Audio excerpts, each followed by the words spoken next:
A los 78 años, Víctor Manuel finalmente reveló la impactante verdad sobre su esposa, Ana Belén. Durante décadas, su relación con Ana Belén fue admirada, idealizada y casi intocable. Pero, ¿qué sucede cuando la verdad no coincide con el mito? En este video descubrirás una confesión privada y perturbadora. Una revelación que sacude nuestras certezas y nos obliga a mirar más allá de los elogios. ¿Hasta dónde puede llegar el amor cuando la fama oscurece la vida privada? ¿Qué se esconde tras una pareja aparentemente perfecta? Mira hasta el final para entender por qué esta verdad es tan inquietante y cambia todo lo que conocíamos. Comenta 1 si quieres ver el video completo y conocer toda la historia. A los 78 años, Víctor Manuel decide hablar con una franqueza que desarma. No hay titulares fáciles ni golpes de efecto gratuitos. Lo que revela no es un escándalo judicial ni una traición vulgar, sino algo mucho más incómodo. La verdad emocional que se escondía detrás de una relación que España veneró durante décadas. Junto a Ana Belén, construyó una imagen de solidez y complicidad que parecía inquebrantable. Pero el tiempo, dice él, no perdona las máscaras. En su relato, el artista habla de silencios acumulados, de decisiones tomadas por supervivencia y de un amor que, para mantenerse vivo ante el público, exigió renuncias dolorosas. Lo más duro, confiesa, no fue lo que se dijo, sino lo que nunca se pudo decir. Esa es la verdad que muchos consideran repugnante. Aceptar que incluso los ídolos también se esconden, también negocian su intimidad con la fama, también pagan un precio invisible.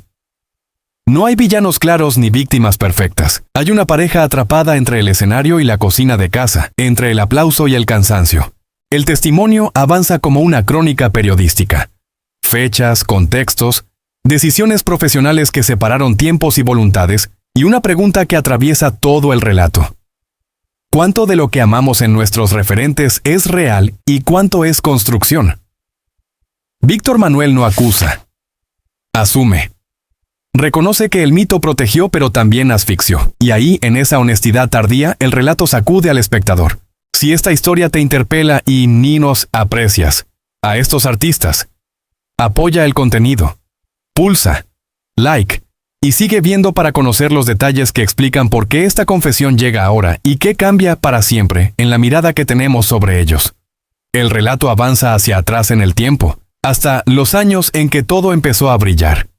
A finales de los 60, cuando España todavía respiraba con cautela, Víctor Manuel llegó a Madrid con una guitarra y una convicción obstinada. 1966. Marca un primer hito. Su debut discográfico lo coloca en el radar de la radio pública y de los teatros universitarios. Pero es 1970, en Barcelona, durante una serie de conciertos en salas pequeñas y llenas de humo, cuando el nombre comienza a repetirse de boca en boca. No era solo la voz, era la manera de contar el país desde dentro, con un pulso que conectaba con una generación inquieta. El ascenso no fue lineal. En 1972, tras un recital en Oviedo, las crónicas locales hablan de un artista demasiado honesto para los tiempos. Ese adjetivo, entonces marginal, se volvería su sello. La consagración llega a mediados de la década. 1976. Con la transición en marcha, los escenarios se multiplican y las plazas se llenan. En Valencia y Sevilla, el público canta de memoria. Detrás del telón, sin embargo, ya asoman señales que hoy cobran otro sentido. Giras interminables, hoteles anónimos y una disciplina férrea para sostener una imagen que empezaba a pesar. El cruce decisivo se produce cuando comparte foco y vida con Ana Belén. 1977. Teatro de la Zarzuela. Madrid. La prensa habla de una alianza artística magnética. Ella venía del cine y del escenario con un prestigio consolidado. Él aportaba el pulso narrativo de la canción. Juntos, el éxito se acelera. En 1979, un tour por México y Argentina confirma la proyección internacional. Las entrevistas celebran la complicidad, pero entre líneas se perciben decisiones estratégicas. ¿Qué decir? ¿Cuándo callar? ¿Cómo proteger la intimidad sin frenar la máquina? Los 80 consolidan la cima. 1981. Palau de la Música Catalana. 1983. Auditorio Nacional. Los aforos completos se repiten, la televisión amplifica el fenómeno y la pareja se convierte en referencia cultural. Es aquí donde aparecen las señales que hoy, con distancia, resultan reveladoras. Agendas milimetradas, respuestas ensayadas. Una frontera cada vez más rígida entre el escenario y la vida doméstica. Amigos cercanos recuerdan encuentros breves en lavapiés, cafés rápidos antes de vuelos nocturnos y esa sensación de vivir siempre a tiempo prestado. A finales de la década 1988. Una actuación benéfica en Gijón deja una imagen icónica. Ovación larga, sonrisas firmes, pero quienes estaban cerca notaron el cansancio. No se trataba de desgaste creativo, era la tensión de sostener una narrativa perfecta mientras el éxito exigía más. Los 90 traen madurez y respeto institucional. 1993. Premio Nacional de Músicas Actuales. 1996. Gira conmemorativa por Andalucía. El público envejece con ellos y el aplauso se vuelve agradecimiento. En retrospectiva, esos años de triunfo contienen las claves del presente. El éxito como refugio y como jaula. Las fechas, los lugares y los gestos que entonces parecían rutina hoy se leen como indicios de una vida negociada con la fama.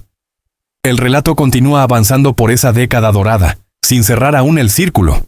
Porque para entender lo que se dijo después hay que permanecer aquí, en el momento exacto en que el brillo lo cubría todo. El brillo de los escenarios que más tarde lo envolverían contrasta con un comienzo áspero y silencioso. Mucho antes de Madrid, de los auditorios y de las ovaciones, la historia de Víctor Manuel se escribe en Mieres, en el corazón de Asturias, a finales de los años 40. España todavía se recompone de la posguerra y en las cuencas mineras la vida avanza al ritmo del carbón, del polvo negro que se mete en los pulmones y del miedo constante a no regresar a casa. Allí, en 1947, nace en una familia obrera donde el trabajo no es una opción, sino un destino.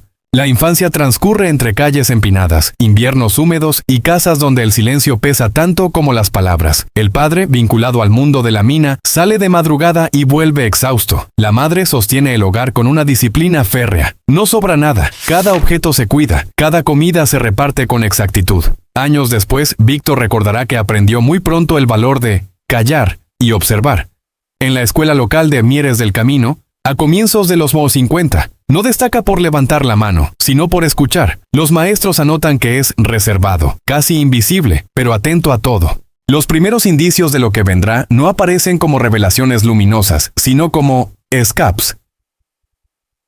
En 1956. Con apenas 9 años, se refugia en la radio del vecino. Allí descubre voces que hablan de otros mundos posibles. No entiende aún la técnica ni el oficio, pero memoriza letras y melodías como quien guarda provisiones. En casa no se fomenta el sueño artístico, la prioridad es sobrevivir. Sin embargo, en las fiestas del barrio alguien le presta una guitarra vieja. No hay aplausos, solo miradas curiosas. Ese contacto inicial deja una huella profunda. La adolescencia llega con responsabilidades tempranas, a principios de los 60. Mientras otros jóvenes sueñan con marcharse, él alterna estudios con trabajos esporádicos. La mina sigue marcando el pulso del entorno y las conversaciones de los adultos giran en torno a accidentes, turnos y ausencias. En ese clima, la música se convierte en lenguaje alternativo. En 1962, participa en pequeños actos escolares en Langreo y Oviedo. No hay contratos ni promesas, solo escenarios improvisados y un público reducido que escucha con respeto. Hoy, esas actuaciones se leen como señales claras de una vocación que crecía a contracorriente. También aparecen las primeras renuncias. Para ayudar en casa, descarta opciones que podrían haberlo llevado lejos antes de tiempo. Esa capacidad de postergar el deseo, aprendida en la infancia, será clave más adelante. Amigos de juventud recuerdan encuentros en bares modestos de Gijón, donde cantaba en voz baja para no llamar la atención. No era timidez, era una estrategia. Comprendía, sin formularlo, que en un país vigilado el exceso de exposición podía tener consecuencias. A mediados de la década, 1965, decide dar un paso decisivo y viajar a Madrid. No lo hace con épica, sino con cautela.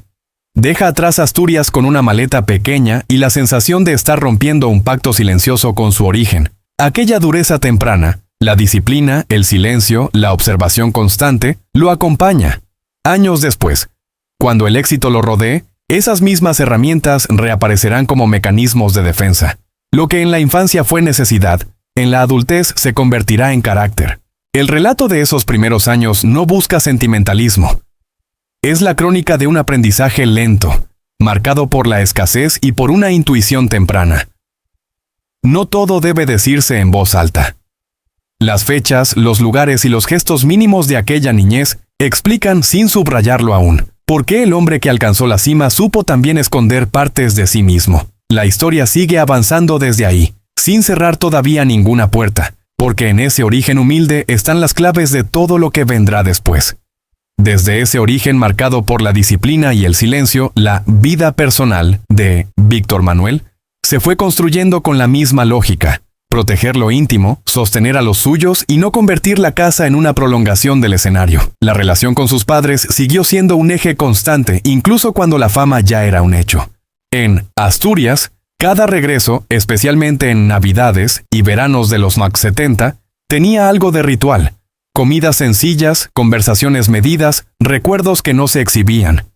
Quienes estuvieron cerca recuerdan cómo el éxito no alteró el tono de esas visitas. Al contrario, reforzó la idea de mantener los pies anclados en la tierra que lo vio crecer. La construcción de una familia llega en paralelo a la consolidación artística. El vínculo con Ana Belén se vuelve hogar en Madrid. Primero en pisos discretos del centro y más tarde en una casa donde el ritmo cotidiano imponía reglas claras.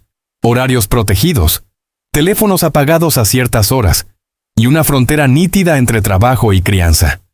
A finales de los años 70, cuando nacen sus hijos, la agenda se reconfigura, las giras se ajustan, los rodajes se negocian, y aparecen decisiones que entonces parecían pragmáticas y hoy se leen como señales de una voluntad férrea por preservar la normalidad.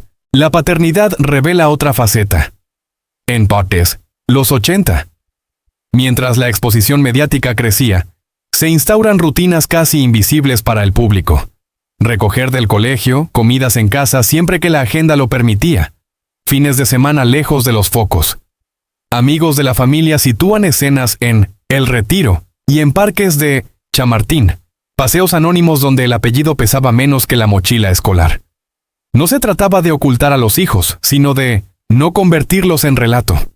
Esa elección repetida año tras año explica por qué durante décadas hubo tan poca información sobre la vida doméstica.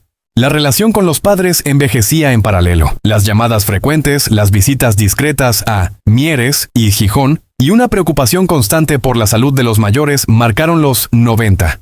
En entrevistas de la época, las referencias familiares eran breves, casi funcionales. Hoy, con distancia, se reconoce un patrón: hablar lo justo para no exponer. En privado, sin embargo, el compromiso era total. Quienes acompañaron esos años recuerdan decisiones profesionales pospuestas para atender una enfermedad, viajes cancelados sin explicación pública y una lealtad silenciosa a los vínculos de origen.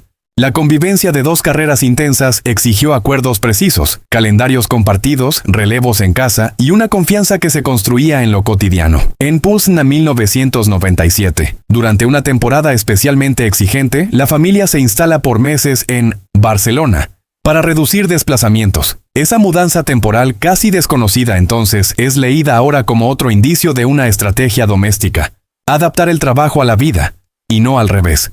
Los hijos crecen en ese equilibrio frágil entre normalidad y excepcionalidad, aprendiendo pronto a distinguir el aplauso del afecto. Con el cambio de siglo, la privacidad se vuelve aún más vigilada. Internet multiplica miradas y rumores, y la respuesta es cerrar filas. Se restringen apariciones conjuntas, se eligen espacios conocidos, se refuerza la idea de hogar como refugio. En 2004, una celebración familiar en Asturias transcurre sin fotógrafos. En 2008, un cumpleaños en Madrid se resuelve con un círculo mínimo. Años después, esos gestos adquieren otro significado. No eran caprichos, sino mecanismos de protección, aprendidos desde la infancia. La vida personal, así entendida, no estuvo exenta de tensiones. El cansancio acumulado, las ausencias inevitables y la presión externa dejaron huellas. Pero incluso en los momentos más exigentes, la familia funcionó como contrapeso. Las conversaciones nocturnas, las decisiones tomadas a puerta cerrada y la prioridad constante por los hijos delinearon un modo de estar en el mundo.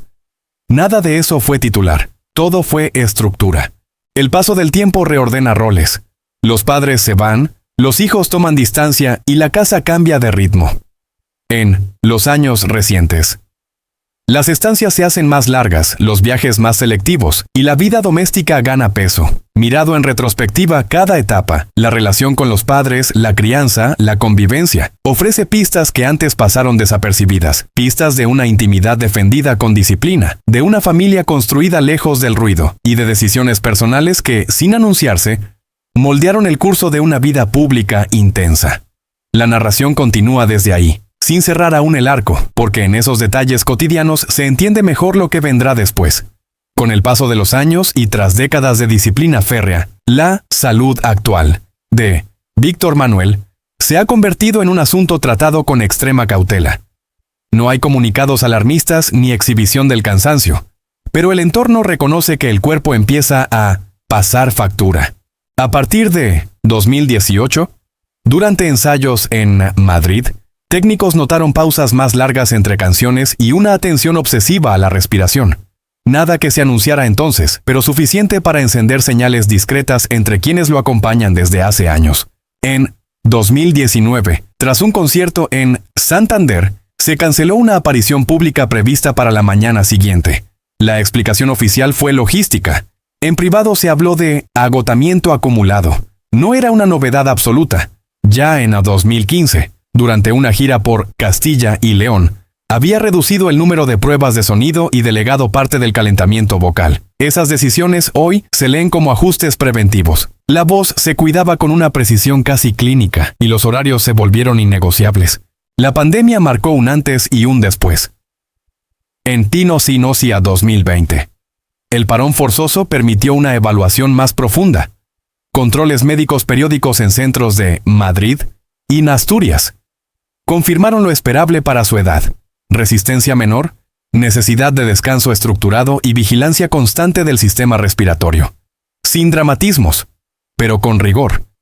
A partir de entonces, el entrenamiento físico cambió de intensidad. Caminatas diarias, estiramientos guiados y una rutina diseñada para conservar energía sin renunciar al escenario. En 2021, durante una grabación televisiva en Prado del Rey, se optó por sesiones más cortas y descansos entre tomas. El equipo lo asumió como norma. También se introdujeron cambios en la dieta y en la hidratación, y se limitaron los desplazamientos largos en días consecutivos. Son detalles que rara vez trascienden, pero que dibujan un mapa claro de autocuidado. La experiencia enseñó a escuchar el cuerpo, algo que en décadas anteriores se había pospuesto. Las señales más comentadas surgieron en Posomo 2022, o POS, en un recital al aire libre en Gijón. El público percibió una interpretación medida, menos explosiva, más contenida. Algunos lo atribuyeron a una elección artística. Otros, con más información, entendieron que respondía a una estrategia física. No hubo interrupciones ni incidentes, pero sí una gestión precisa del esfuerzo. Al terminar, el descanso fue inmediato y prolongado, lejos de compromisos sociales. En el ámbito privado, la rutina médica se volvió parte del calendario familiar. Revisiones regulares, seguimiento de tensión y controles preventivos se integraron con naturalidad. En Asturias, donde pasa temporadas más largas, el ritmo es otro. Mañanas tranquilas, siestas necesarias y actividades sin presión. En Madrid, las agendas se concentran para evitar desgaste innecesario. Esa alternancia de espacios no es casual, responde a la necesidad de equilibrio entre actividad y reposo.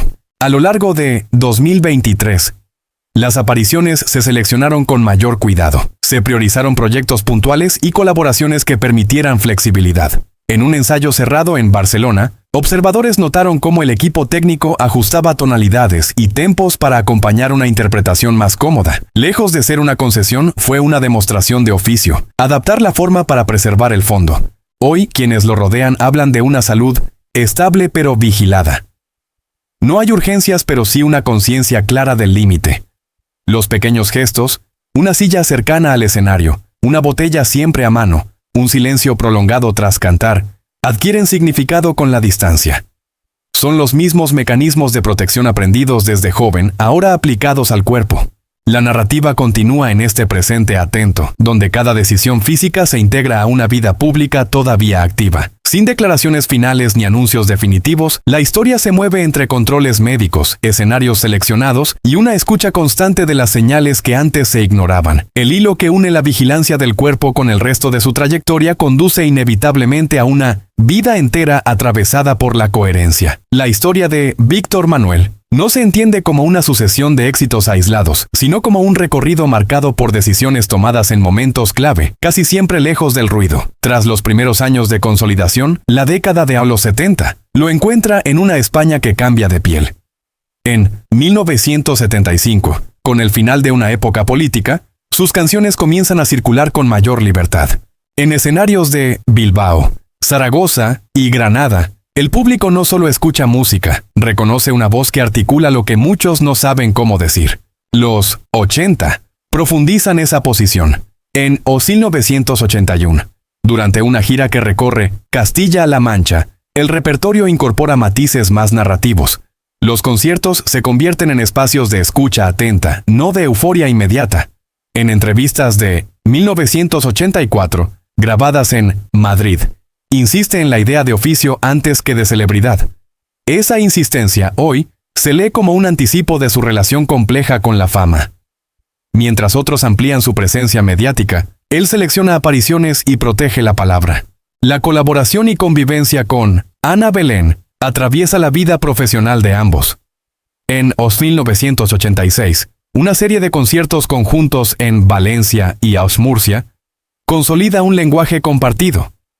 No se trata de sumar públicos, sino de construir un diálogo artístico.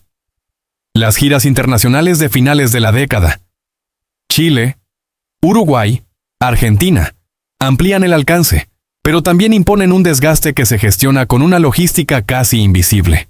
Hoteles tranquilos, traslados nocturnos, entrevistas concentradas en franjas breves. En los 90, la madurez redefine prioridades. 1992, año simbólico en España, lo encuentra actuando en espacios emblemáticos y participando en proyectos colectivos. Sin embargo, elige no convertir la celebración en marca personal. En 1995, una residencia temporal en Asturias permite reducir el ritmo. Ese regreso prolongado al norte no fue interpretado entonces como una retirada parcial, sino como una pausa creativa. Hoy se reconoce como otro gesto de equilibrio, alternar centro y periferia para sostener el largo plazo. El cambio de siglo trae nuevas dinámicas. 2001, 2003 sinos, 2005, colaboraciones puntuales, discos pensados sin urgencia comercial y conciertos seleccionados. En Sevilla, durante un recital en 2006 se aprecia una puesta en escena sobria, casi minimalista. La elección estética acompaña una filosofía vital. Menos exceso, más contenido. En paralelo, la vida cotidiana se impone como contrapeso. Las comidas familiares, los trayectos conocidos y los silencios compartidos adquieren un valor central. A partir de 2010, la relación con el público se vuelve más reflexiva. Las canciones dialogan con la memoria y con el paso del tiempo. En 2012, un concierto en León deja una impresión duradera por la calma con la que se administra la emoción. No hay prisa. El oficio se impone a la expectativa. Los observadores atentos detectan una constante, la capacidad de adaptar el relato sin traicionarlo. Esa habilidad, cultivada desde la infancia, atraviesa toda la biografía. Los años recientes no rompen el patrón. 2017, 2019, 2021. Proyectos medidos, apariciones significativas, ausencia de estridencia. La vida se organiza alrededor de núcleos estables. Madrid y Asturias. En ambos espacios el tiempo adquiere densidad. Las decisiones se toman con antelación, las giras se diseñan con márgenes amplios y el descanso se integra como parte del trabajo. No es retirada, es continuidad consciente.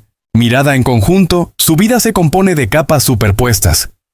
El niño de la cuenca minera, el joven que llega a la capital, el artista que atraviesa décadas sin perder voz propia, el hombre que aprende a escuchar el cuerpo y a proteger la intimidad. Cada etapa deja señales que solo ahora se comprenden en relación. Nada aparece aislado. Todo responde a una misma lógica de resistencia serena, de avanzar sin romperse. La narración sigue desplazándose por ese trayecto vital, sin cerrar aún el relato, porque cada periodo ilumina al siguiente. En esa continuidad se encuentran las claves de una existencia pública sostenida por decisiones privadas, de una carrera larga construida a base de límites claros y silencios necesarios. La continuidad de su vida se despliega en una línea menos visible, aquella que transcurre entre proyectos elegidos con cuidado y decisiones que solo adquieren sentido con el paso del tiempo. Tras consolidar una manera de estar en el oficio, Víctor Manuel atraviesa sus años posteriores a 2021, con una serenidad trabajada. No hay retirada ni urgencia, sino una selección consciente del cuándo y del dónde. En Tumo 2022, durante encuentros privados en Madrid, comienza a revisar cuadernos antiguos, letras descartadas, notas de giras, reflexiones escritas en hoteles de Buenos Aires, Montevideo y Santiago de Chile décadas atrás. Esos apuntes irrelevantes entonces hoy revelan una constante, la preocupación temprana por no agotarse, por no confundirse con el ruido. El calendario de 2023 confirma esa pauta. Apariciones en espacios conocidos, equipos reducidos y tiempos amplios entre actuaciones. En Asturias, donde pasa temporadas largas, las mañanas se organizan sin reloj estricto. Caminatas cortas, lecturas, conversaciones que no buscan titulares. Allí en Mieres y Gijón, vecinos lo describen como el de siempre, atento, poco dado a la exposición. Esa normalidad, tan poco compatible con la fama, explica por qué su trayectoria ha evitado picos bruscos. Las señales estaban desde el principio, la preferencia por los márgenes, por los ritmos sostenibles. La vida compartida con Ana Belén sigue siendo un eje silencioso. No como espectáculo, sino como estructura. En 2024, ambos reducen compromisos simultáneos para no superponer ausencias. La logística doméstica se ajusta como un engranaje fino. Si uno viaja, el otro permanece. Ese acuerdo practicado durante décadas adquiere ahora una relevancia distinta. No se trata solo de compañía, sino de preservar energía.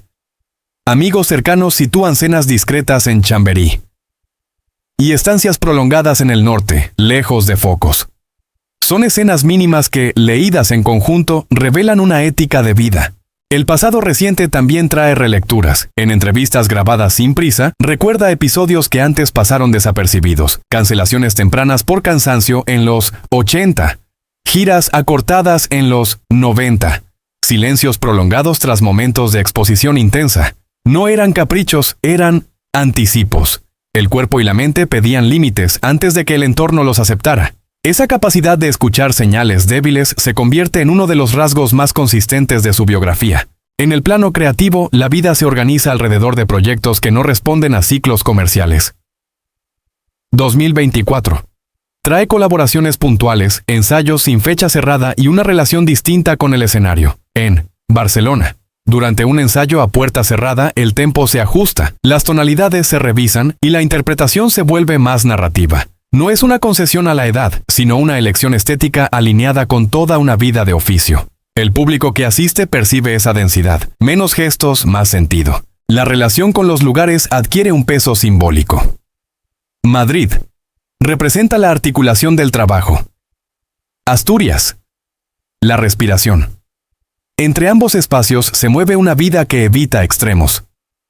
En 2025. Los desplazamientos se planifican con semanas de margen.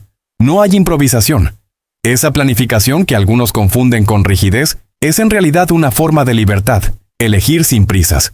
En conversaciones privadas emerge una idea recurrente. La continuidad no se sostiene con velocidad, sino con constancia. Mirada desde fuera, su vida parece lineal. Mirada de cerca, está hecha de microdecisiones. Decir no cuando convenía decir sí. Volver a casa cuando el aplauso pedía quedarse. Priorizar la intimidad cuando la exposición prometía más. Esas decisiones no formaron parte del relato público, pero hoy se revelan como los pilares de una trayectoria larga. Cada década confirma la anterior. No hay ruptura, hay coherencia. La biografía en este punto no se cierra ni se acelera. Se desplaza con la misma lógica que la ha guiado desde el inicio. Atención al entorno, respeto por el cuerpo, lealtad a los vínculos. El tiempo presente se integra al pasado sin estridencias. Y la historia continúa avanzando por ese cauce, acumulando sentido en los detalles, sin necesidad de subrayar un final que aún no se ha pronunciado. La vida de Víctor Manuel sigue desplegándose como una corriente subterránea donde cada etapa dialoga con la anterior sin romper jamás el cauce.